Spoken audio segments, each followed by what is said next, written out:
اب وہ یزید جب تخت نشین ہوا تو حضرت امام حسین رضی اللہ تعالی عنہ کو ولید بن عتبہ نے بلا کر کہا کہ تم یزید کے لیے بیعت کر لو.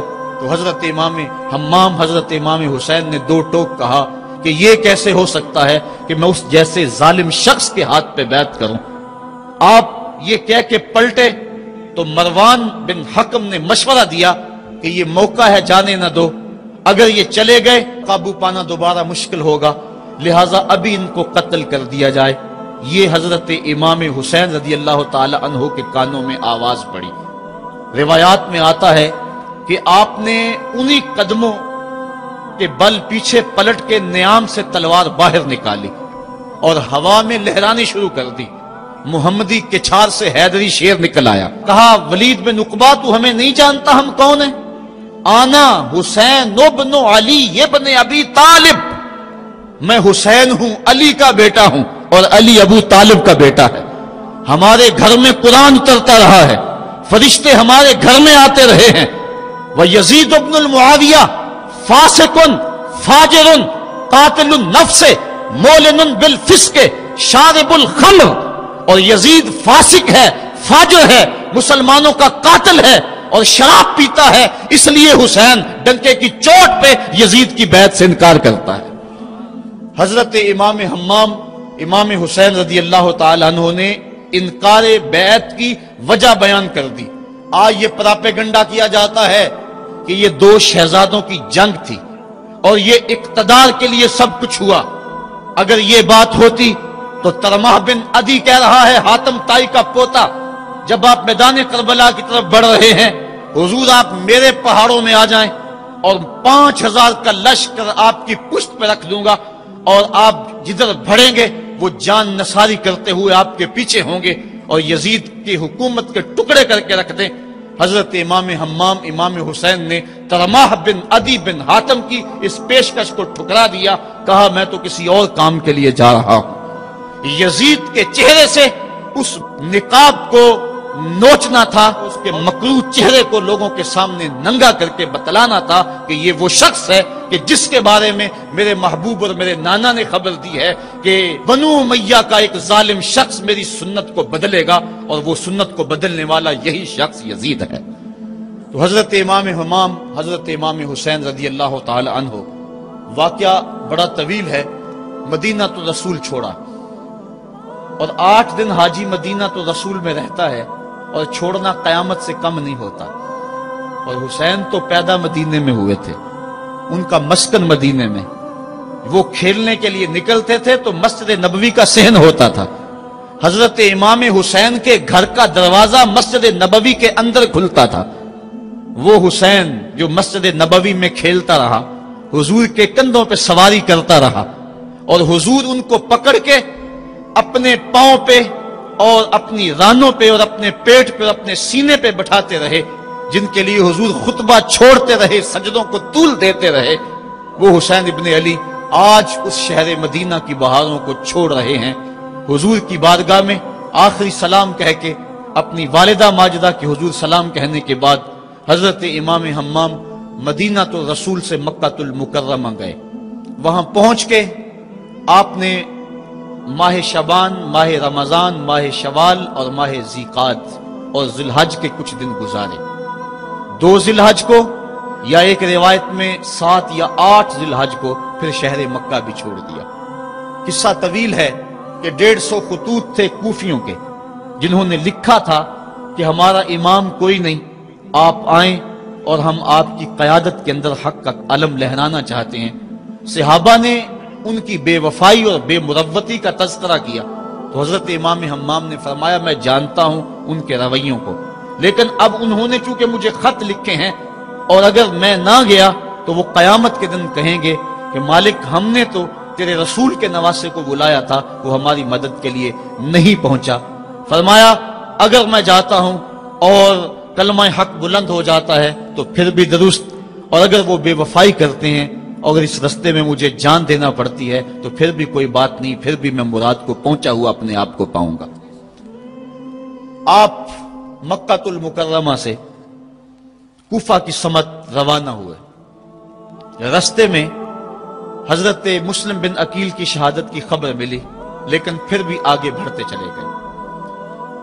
کوفہ سے 2 منزل دور حر بن یزید ریاحی 1000 کے لشکر کے ساتھ مزاحم ہوا اور آپ کو روک کر میدان کربلا میں لے گیا۔ آپ نے کہا کہ میں یزید کی بیعت کسی صورت میں نہیں کروں گا، جس سے صرف حق ہی قبول ہو، یہی جس کا اصل اصول ہو، جو نہ جھک سکے جو نہ بک سکے، اسے کربلائیں ہی راس ہیں۔ حضرت امام حسین امام حمام کربلا کے تپتے ہوئے ریگزار کے اندر 2 محرم کو پہنچے اور 9 محرم تک آپ مختلف انداز سے مفاہمت کی بات اس انداز سے کرتے رہے کہ میں بیعت نہیں کروں گا لیکن کچھ تو خون سے بھی بچنا چاہتا ہوں، لیکن ان کا ایک ہی مطالبہ تھا کہ ہر صورت میں بیعت کرنا ہوگی، اس کے علاوہ کوئی صورت نہیں ہے۔ ان کا یہ مطالبہ تھا، ان کی بات یہ تھی کہ بیعت تو میں کسی صورت نہیں کر سکتا، چونکہ انکار بیعت کی جو وجہ آپ نے وہاں بیان کی وہ وجہ بہر صورت موجود تھی، اس لیے کہا کہ کسی صورت میں میں یزید کے ہاتھ پہ بیعت نہیں کر سکتا۔ خیر وقت گزرتا گیا، پھر 9 کو یہ بات طے ہو گئی کہ لڑنے کے لیے تیار ہو جاؤ اگر تم نے بیعت نہیں کرنی۔ بیعت کرنے کی صورت میں مراعات سے نوازا جا رہا تھا، بڑے سے بڑا شہنشاہ بھی ہوتا اس کے پاؤں میں بھی لغزش آ جاتی، لیکن حضرت امام حسین رضی اللہ تعالیٰ عنہ نے فرمایا کہ یہ تخت و تاج کیا چیز ہیں، جن کی مسند محبوب کی گلی میں لگی ہو وہ تخت سکندری پہ کبھی تھوکا بھی نہیں کرتے، مجھے ان تخت و تاج کی پرواہ نہیں، میں تو کلمت الحق کے اعلیٰ کے لیے میدان عمل میں آیا ہوں۔ آپ نے مقام بیضا پہ خطبہ دیتے ہوئے کہا تھا کہ لوگوں میں جانتا ہوں کہ میرے ساتھ کیا ہونے والا ہے، لیکن اس کے باوجود میں میدان میں اس لیے جا رہا ہوں وَلَكُمْ فِيَّ أُسْوَةٌ کہ میری زندگی تمہارے لیے ایک نمونہ بن جائے۔ آپ نے اپنی زندگی کو قیامت تک آنے والی نسلوں کے لیے ایک نمونہ قرار دیا، اور میں نے پچھلے اجتماع کے موقع پہ کہا تھا، جو احباب پچھلے اجتماع پہ موجود تھے انہیں وہ جملے یاد ہوں گے کہ قیامت تک جبر کے خلاف جتنی بھی تحریکیں اٹھیں گی سب کا قائد حسین ابن علی ہوگا۔ انسان کی عقل اور منطق اس کو یہ دلیلیں دیتی ہے کہ تم جبر کے خلاف اگر میدان میں آئے تو کٹ جاؤ گے، ٹکڑے کر دیے جائیں گے۔ جبر سے مفاہمت کر لو، لیکن عشق سکھاتا ہے مفاہمت نہ سکھا، جبر ناروا سے مجھے، میں سر بکف ہوں لڑا دے کسی بلا سے مجھے۔ تو عشق انسان کو لڑنے کا سلیقہ دیتا ہے، محبت باطل سے ٹکرانے کا درس دیتی ہے۔ کہا میں اس کے باوجود میدان عمل میں جا رہا ہوں اس لیے کہ میری زندگی تمہارے لیے نمونہ بن جائے، اور قیامت تک لوگ میری زندگی سے راہیں تلاش کرتے کرتے میری زندگی کو نمونہ بناتے بناتے جبر کے مقابلے میں کھڑے ہو جائیں اور سرخروئی اور کامیابی حاصل پائیں۔ تا قیامت قطع استبداد کر، موج خون او چمن ایجاد کر، اللہ اللہ بائے بسم اللہ پدر، مانائے ذبح عظیم آیت بسر، سرخ رو عشق غیور از خون او، شوخی این مصرع از مضمون او۔ عشق غیور کے چہرے پہ جو سرخی دوڑ رہی ہے یہ حسین ابن علی کے خون کا صدقہ ہے۔ ان کے خون نے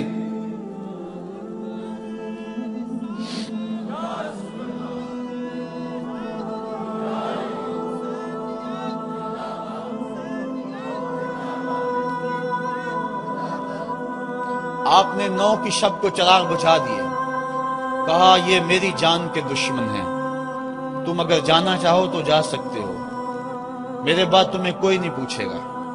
لیکن جانثاروں نے کہا یہ کیسے ہو سکتا ہے کہ آپ کا ساتھ چھوڑ کے چلے جائیں۔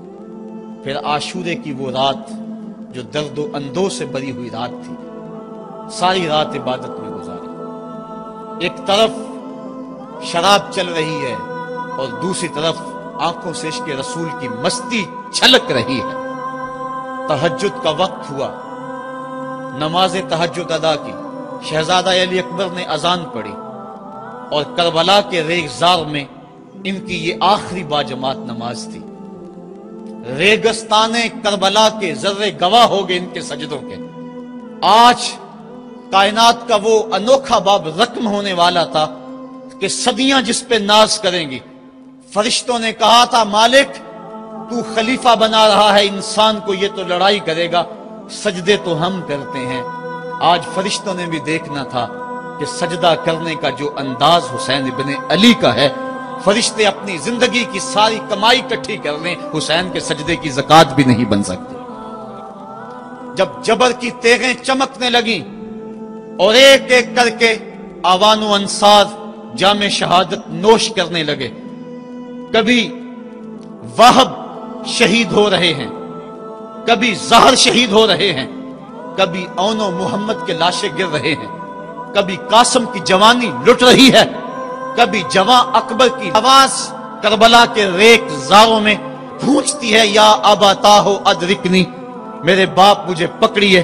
تو حضرت امام حمام دوڑ کے جاتے ہیں اور اپنے جواں بیٹے کی لاش کو کندھوں پہ اٹھا کے خیموں تک پہنچا کے ہاتھ فضا میں بلند کرتے ہوئے عرض کرتے ہیں ربنا تقبل منا ھذا القربان، مالک حسین کی یہ قربانی بھی قبول کر لے۔ معصوم علی اصغر کو ہاتھوں میں لے کر جب سوئے فرات بڑھے اور دو شاخہ تیر ان کے حلق میں پیوست ہوا، چلو میں خون لے کر آسمان کی طرف اچھال کے کہتے تھے مالک میری یہ کمائی تھی، یہ بھی تیرے راہ میں قربان کرتا ہوں، حسین کی یہ ننھی قربانی بھی قبول کر لے۔ اب آیان و انصار اور اہل بیت کی ایک ایک کلی کربلا کے اندر کٹ گئی، فاطمہ کا سارا چمن اجڑ گیا، مصطفیٰ کی آل میدان کربلا کے اندر کٹ گئی۔ اب امام حمام ہاتھ میں تلوار لیے میدان عمل میں آئے اور آپ نے جو آخری خطبہ دیا تاریخ کے اوراق میں موجود ہے، لوگوں میرا حسب و نسب پہچانو میں کون ہوں، میں کون ہوں مجھے پہچانو، جلدی نہ کرو، ناحق خون اپنے ذمے نہ لو، میں وہ ہوں جو رسول کریم کے کاندھوں پہ کھیلتا رہا ہوں اور مجھے حضور نے لوریاں دے دے کے پالا ہے، میں حضور کی زبان چوسا کرتا ہوں۔ اس وقت دنیا پر کسی نبی کی بیٹی کا بیٹا موجود نہیں، میرا حق پہنچانو۔ لیکن اشقیاء کے آنکھوں کے آگے اندھیرا تھا۔ عمر بن سعد جو رے کی حکومت کے لالچ میں سب کچھ کرنے کے لیے تیار تھا، وہ حضرت سعد بن ابی وقاص کا بیٹا ہے، اور یہ وہ صحابی ہے جن کے لیے حضور کہتے تھے فدا کا امی و ابی، اے سعد میرے ماں باپ تیرے اوپر قربان ہو۔ غزوہ احد کے موقع پہ حضور ان کے لیے کہہ رہے ہیں، لیکن آج وہی میدان میں نکلا ہوا ہے۔ حضرت امام حمام امام حسین رضی اللہ تعالیٰ عنہ پھر میدان عمل میں آئے، اور پھر دشمنان اہل بیت کے ساتھ جس جرت اور پامردی کے ساتھ آپ نے لڑائی کی، اور آپ کی تیغ براں جس طرح ان کے سر کاٹتی اور ان کا خون چاٹتی رہی، تاریخ کے اوراق میں وہ روشن باب موجود ہیں۔ آواز آ رہی تھی یہ کون ذی وقار ہے، یہ کون شاہ سوار ہے، لباس ہے پھٹا ہوا، چھدا ہوا، کٹا ہوا، لخت لخت کٹا ہوا، پھر بھی ہے ڈٹا ہوا، یہ بال یقین حسین۔ میدان کربلا کے اندر جبر کی تیغوں کے مقابلے میں کھڑے ہیں، حق بلند ہوتا ہے، باطل کے پاس جتنے مرضی لاؤ لشکر ہوں، باطل بزدل ہوتا ہے، اس کے سینے کے اندر وہ حرارت نہیں ہوتی جو حق کے سینے کے اندر ہوتی ہے۔ ذرا غور تو کرو، 22,000 کا لشکر جرار ان کے مقابلے میں، جو محتاط روایات کے مطابق، ورنہ 82 کی روایت بھی کتب تواریخ میں موجود ہے، بلا 72 افراد جو 3 دن سے بھوکے بھی اور پیاسے بھی ہیں، ان کے لیے 22,000 کا لشکر کیا معنی رکھتا ہے۔ لیکن باطل ہمیشہ بزدل ہوتا ہے، اگر حق میدان عمل میں کھڑا ہو جائے تو کائنات کی کوئی چیز اس کے سامنے نہیں ٹھہر سکتی۔ یہ سبق حضرت امام حمام کی قربانی نے ہمیں پیش کیا۔ 72 افراد جبر کے خلاف کھڑے ہیں، 71 افراد خاک و خون میں ان کے لاشیں مل گئے۔ اب حضرت امام حسین رضی اللہ تعالیٰ عنہ میدان کربلا میں، آپ نے آخری جو خطبہ ارشاد کیا جس کے الفاظ میں نے آپ کے سامنے رکھے، لیکن انہوں نے ایک ہی بات کہی کہ آپ بیعت کریں یا میدان میں آ جائیں۔ آپ نے کہا کہ میں تو کسی صورت بیعت کرنے کو تیار نہیں۔ پھر میدان عمل میں آئے، ان کو کاٹتے رہے، پھر گھوڑے کو ایڑ لگائی اور فرات کی لہروں میں آئے، پانی کا چلو بھرا اور لشکر اشقیاء کی طرف دیکھ کے کہا کہ تم نے میرے لیے پانی بند کیا، دیکھو آج حوض کوثر پہ بھی حسین کا قبضہ ہے، فرات کی لہروں پہ بھی حسین کا قبضہ ہے۔ لیکن آپ نے اس کے باوجود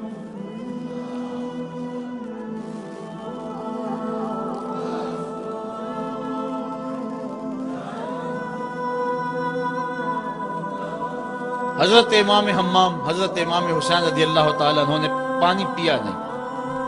ان کو سکینہ کی پیاس یاد آ گئی ہوگی، جس طرح حضرت علی اصغر پیاس سے شہید ہوئے، وہ منظر یاد آ گیا ہوگا۔ اور دوسری بات یہ تھی، یہ امتحان تھا، اس لیے حضرت امام حمام نے پانی نہیں پیا، لیکن ان کو بتلانا مقصود تھا کہ اگر میں چاہوں تو یہ پانی پہ قبضہ کر سکتا ہوں، اور پھر یہ ساقی حوض کوثر کے نواسے ہیں۔ اگر یہ اشارہ کرتے تو کوثر کی نہریں چھلک کے کربلا کے میدان میں آ جاتی، لیکن امتحان دینا مقصود ہے۔ مصطفیٰ کریم کے ہاتھ بھی اٹھے ہوئے ہیں، اللہم آت الحسین صبرا و اجرا، اے اللہ میرے بیٹے حسین کو صبر بھی بخش دے، اجر بھی بخش دے۔ حضرت امام حمام رضی اللہ تعالیٰ عنہ جبر کے مقابلے میں ڈٹے ہوئے ہیں، آپ کی تیغ برراں ان کا خون چاٹتی رہی، پھر انہوں نے یک بارگی آپ کے اوپر حملہ کر دیا۔ حضرت امام حمام نے اس حالت کے اندر بھی اپنی زبان کو روکا اور زبان سے ہائے تک نہیں کی۔ آج شہادت حسین کو تماشا بنا کے رکھ دیا گیا ہے، اس انداز کے اندر اس شہادت کو بیان کیا جاتا ہے جس طرح وہ ترلے اور منتیں کر رہے تھے، پانی پانی کی صدائیں ان کے لبوں پہ تھی۔ نہیں، ایسا نہیں تھا، زخم پہ زخم کھا کے جی، خون جگر کے گھونٹ پی، آہ نہ کر لبوں کو سی، یہ عشق ہے دل لگی نہیں۔ جب محبت کا دم بھرا ہے تو سب کچھ کٹانا ہوگا اور کٹا کے بھی مسکرانا ہوگا۔ جو محبت کے دعویٰ رکھنے والے ہوتے ہیں ان کا امتحان ہوتا ہے، مشکل موقع پر ہی تو امتحان ہوتا ہے کہ اس موقع پہ یہ دامن صبر کو تھامتے ہیں یا نہیں تھامتے۔ اگر وہ ہائے ہائے کرتے رہے، وہ چیختے اور پکارتے رہے، اور وہ پانی کے لیے ہاتھ اور جھولی پھیلاتے رہے، اور جو پانی کے لیے جھولیاں پھیلاتے تھے انہوں نے پھر بیعت کیوں نہ کر لی؟ ان کو اتنا کچھ دیا جاتا تھا، اس کو قبول کیوں نہ کیا؟ انہوں نے یزید کے تخت و تاج کو قبول نہ کیا، یزید سے پانی کیسے مانگتے؟ وہ تو خود حوض کوثر کے والی کے نواسے تھے، وہ اوروں سے پانی مانگتے پھرتے۔ پوری تاریخ پڑھو کربلا کی، آپ کو نہیں ملے گا کہ حضرت امام حسین کی زبان سے ہائے بھی نکلا۔ آپ نے ہر مشکل موقع پہ صبر کے دامن کو تھاما ہے، اور ہر قربانی پیش کرنے کے بعد ہاتھ اٹھا کر یہی کہا، ربنا تقبل منا ھذا القربان، مالک حسین کی یہ قربانی بھی قبول کر لے۔ اس کا یہ مطلب نہیں کہ یہ دکھ کم تھے، اس کا مطلب یہ نہیں کہ مظلومیت نہیں تھی، وہ مصیبتیں تو اتنی تھی کہ پتھر کا کلیجہ بھی شک ہو جائے، کائنات کا کلیجہ چاک چاک ہو جائے، لیکن اس کے باوجود چونکہ ان کے صبر کا امتحان تھا، اور جب آپ کے اوپر پہم تیر برسنے لگے، محتاط روایات کے مطابق 33 زخم تلواروں کے آپ کے بدن پہ تھے، اور 34 گھاؤ نیزوں کے آپ کے جسم پہ تھے، بلکہ بہت سارے نیزوں کی انیاں ٹوٹ گئی تھی جسم میں۔ حضرت امام حسین رضی اللہ تعالیٰ عنہ کا جب پیراہن اتارا گیا اور اس کو جب دیکھا گیا تو 113 سوراخ اس میں تیروں کے تھے، اور گھوڑے کی زین سے جب فرش زمین پر گرے وہ تیر جسم میں اور پیوست ہو گئے۔ گھوڑے کی زین سے فرش زمین پر جب آنے لگے تو کافی عرصہ لگ گیا، چونکہ برچھیوں کی نوکوں پر آپ کتنی دیر تک معلق رہے۔ اس وقت گھوڑے کی زین سے فرش زمین پر آئے اور کربلا کی اس تپتی ہوئی ریت کے اوپر پیشانی رکھی، فوارے پھوٹ رہے تھے، کائنات دم بخود تھی، چرخے کہن کانپ رہا تھا۔ آج تک آسمان نے ایسا منظر نہیں دیکھا تھا، آج تک حوروں نے ایسا منظر نہیں دیکھا تھا، سورج بھی منہ چھپا رہا تھا عاشورے کے دن، یہ منظر اس سے بھی نہیں دیکھا جا رہا تھا۔ ریت کربلا کی کپ کپا رہی تھی، دشمنوں کے نرغے میں مصطفیٰ کا نواسا 3 دن کا پیاسا تیروں اور نیزوں کی برسات کے اندر اپنے پیشانی سجدے میں رکھ دی، اور آخری کلمات یہ تھے، اللہم رضن بقضائک وصبرن علی بلائک تسلیمن لامرک سبحان ربی العالی۔ مالک جو دکھ آئے، اذیتیں آئیں، مصیبتیں پہنچی، امتحان آیا، حسین اس پہ راضی ہو گیا، تیرے امر کو تسلیم کر لیا، تیری رضا پہ راضی ہوا۔ سب کچھ قربان کرنے کے بعد مالک حسین تیری تقدیر پہ راضی ہے، مالک تو بھی بتا، تو بھی حسین پہ راضی ہوا ہے یا کہ نہیں ہوا ہے؟ تو حضرت امام حمام کا سر اس وقت تن انور سے جدا کر لیا گیا جب آپ سجدے کے اندر جھکے ہوئے تھے، سجدے میں سر جھکا ہوا تھا کہ دست قاتل نے جدا کر دیا۔ ایک شخص حرم کعبہ کے حج کے لیے آ رہا تھا، لبیک اللہم لبیک کی صدائیں اس کے لبوں پہ تھی کہ اس کی شہادت ہو گئی، وہ فوت ہو گیا۔ آقا کریم کو خبر دی گئی، حضور فرمایا کل جب قیامت کا دن ہوگا تو جب یہ اٹھے گا تو جس حالت میں فوت ہوا اس حالت میں اٹھے گا، اس کے لبوں پہ لبیک کی صدائیں ہوں گی۔ حسین ابن علی کا جب سر کٹا اور جب جسم سے تن انور سے ان کا سر انور جدا ہوا، اس وقت سر سجدے میں رکھا ہوا تھا۔ بندہ جس حال میں جاتا ہے قیامت کے دن اس طرح اٹھایا جاتا ہے۔ باقی لوگ قبروں میں اور انداز میں اٹھیں گے، حسین جب قبر سے اٹھے گا سر سجدے میں رکھا ہوا ہوگا۔ قیامت تک حسین نماز میں ہے، قیامت تک حسین نماز میں ہے، قیامت تک حسین سجدے میں ہے، قیامت تک حسین کا سر اللہ کے حضور جھکا ہوا ہے اور وقت کے یزیدوں کو للکار رہا ہے۔ وقت کے یزیدوں، تم اپنے اپنے دور میں پر پرزے نکالتے رہو گے، لیکن حسین کا سر اور حسین کے ماننے والوں کا سر کبھی بھی تمہارے سامنے نہیں جھکے گا۔ حسین کا سر کل بھی خدا کے سامنے خم تھا اور آج بھی خدا کے سامنے ہی سر خم ہے۔ تو حضرت امام حسین رضی اللہ تعالیٰ عنہ کا سر اس وقت کاٹا گیا